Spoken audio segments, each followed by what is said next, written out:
네, 1800포인트 다시 또 두드리고 있군요. 시장이 약한데 역시 유럽 문제 때문입니다. 유럽 이야기 또 한번 들여다봐야 되겠죠. 동양증권의 박문환 팀장 연결되어 있습니다. 박 팀장님. 네, 안녕하세요. 네, 이 금융의 최후 보루라고 한다면 물론 국가라는 것도 있지만 은행이라는 단어 많이 쓰지 않습니까? 은행에 대한 믿음이 깨질 경우에 나타나는 것이 뱅크런, 이른바 출금 러쉬일 텐데요. 유럽에서 이미 포착이 되고 있다고요.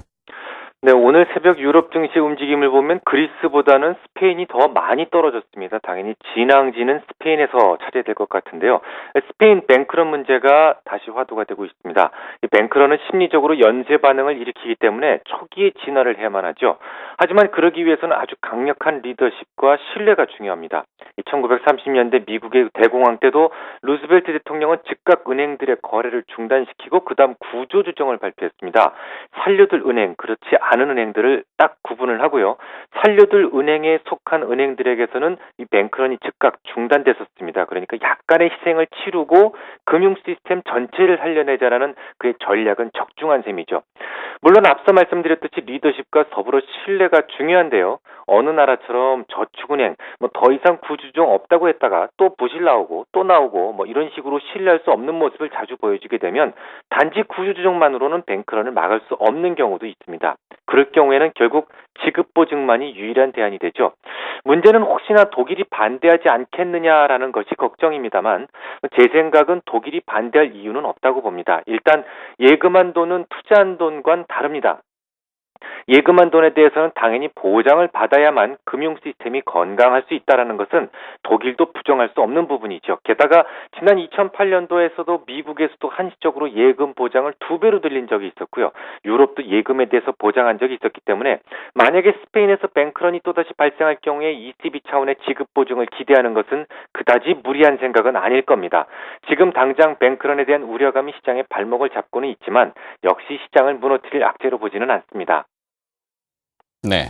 EU 정상회담, 공식 회담은 이제 끝났고 비공식 회담은 계속 진행 중인 걸로 알고 있는데요. 이제 눈여겨볼 만한 이슈에는 또 어떤 것들이 있겠습니까?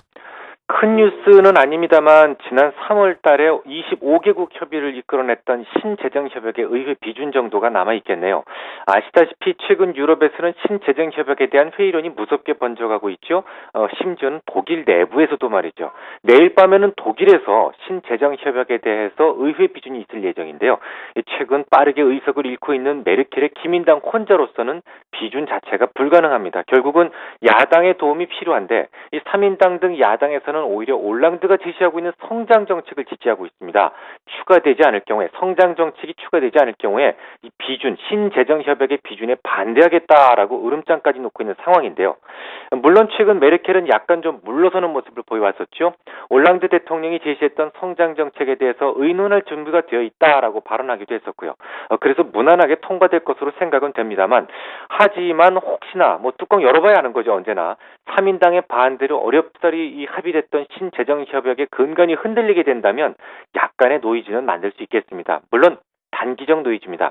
성장 동력을 장착하자는데 자체적인 중기적인 악재가 될 수는 없겠죠. 단지 독일이 주도했던 신재정협약이 이게 또 독일에서 뒤집힌다면 그것 자체가 이슈가 될 수가 있고 이것이 단기적으로 혼돈을 만들 수 있기 때문에 주의를 좀 기다려보자, 기울여보자 그 정도의 차원이라고 보시면 되겠습니다. 잘 알겠습니다. 글로벌 시장 이슈 박문환의 시장 돋보기였습니다. 동양증권 강남 프라임 지점의 박문환 팀장이었습니다. 고맙습니다.